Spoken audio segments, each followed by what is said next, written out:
This is the first time that I'm addressing an Aliran audience since I stepped down as president of Aliran in 1991, which means it's been about 34 years actually. So I regard this as a very important event in my life.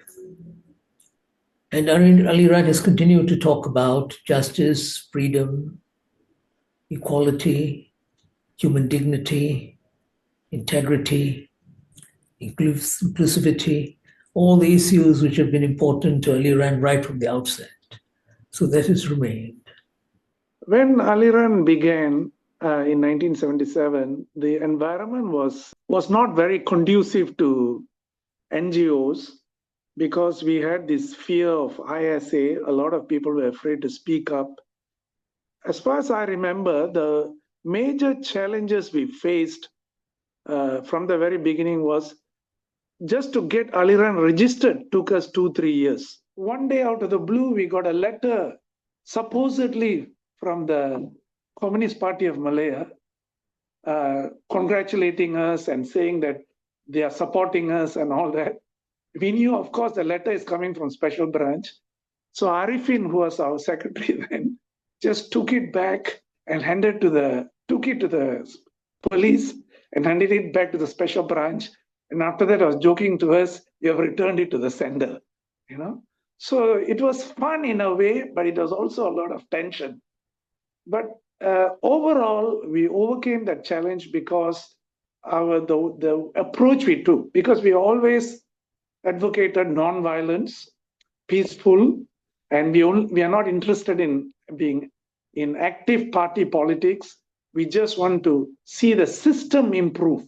We advocated for a more level playing field in the sense of free and fair elections, equal access to media, and all that stuff that Bersay fought for several years later. We started then advocating for that, of how a small group like us were able to influence changes, you know, and I was very proud of how the members came gathered, you know, and these were very ordinary members, people working as clerks, some, of course, academics in the university, but even hotel employees, you know, they were all motivated, and I think the government action actually backfired because a lot of public intellectuals also supported us. And remember, now to look at the impact of the Operation Lalang upon Aliran, we have to look at Aliran and its operation since the time it was founded in January 1977 in this country. Now, Aliran has published quite a lot of publications. Of course, the most renowned Aliran publication was the Aliran Monthly, which carried the views of Aliran and also articulated the views of many Malaysians. And these were very widely read, as was the Aliran Monthly. It did have an impact. Slowly but surely, support for Aliran and purchases of its publications grew tremendously.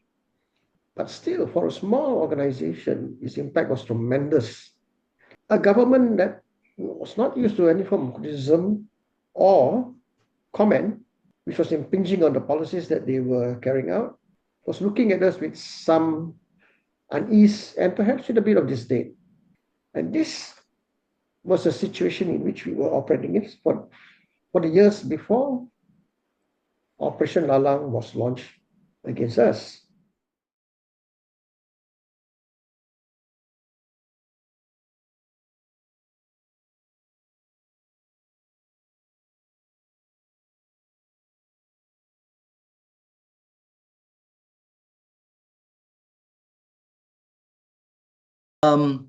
Yeah, I was president of Aliran, as you know, from 2011 to 2016.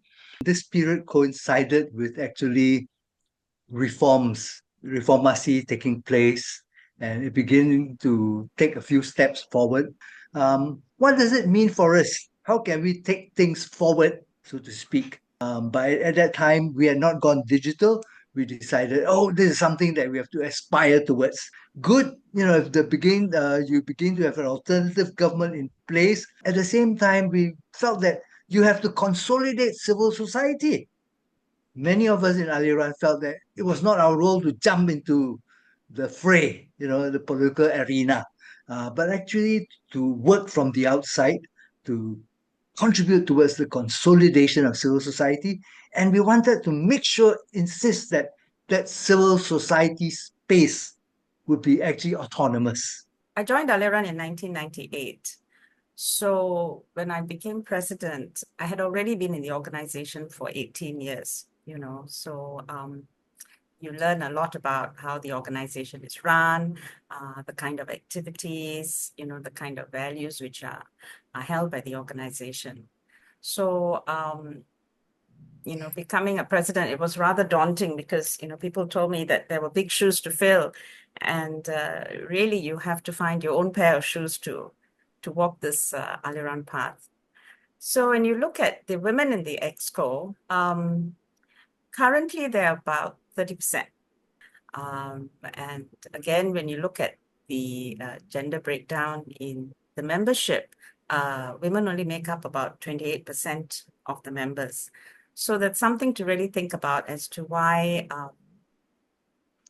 we don't get more women in this kind of areas of work. So Aliran has witnessed key events over time. And one of those events really was the Pakatan Harapan government coming into power after the 2018 elections. And it seemed, that there was really a chance for change. Anything seemed possible. But then soon after, we witnessed the collapse of the government in 2020. And it was a difficult time, especially with the COVID-19 pandemic. And during that time, Aliran remained steady and kept raising the issues for reform and kept believing in the principles of justice, freedom, and solidarity. When Aliran first started, its goals were quite simple, and we struggle mainly through Aliran Monthly. So again, when 2022 elections were held, people's expectations were a bit mixed because they were not sure what to expect. This time, I think maybe expectations were not so high. And it's true enough, the reform agenda has been slow in coming. But that is also due to the exigencies of power, where you have a coalition government in force now, in power now.